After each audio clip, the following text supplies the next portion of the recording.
বাংলাদেশ জাতীয়তাবাদী দল বিএনপি,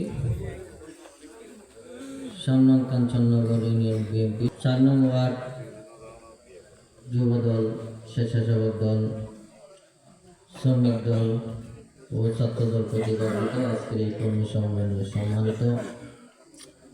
প্রধান অতিথি,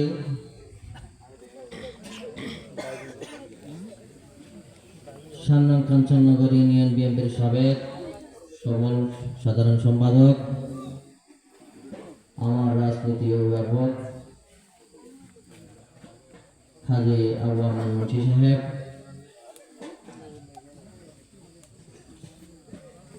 আজকের এই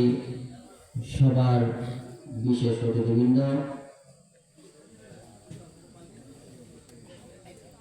উপস্থিত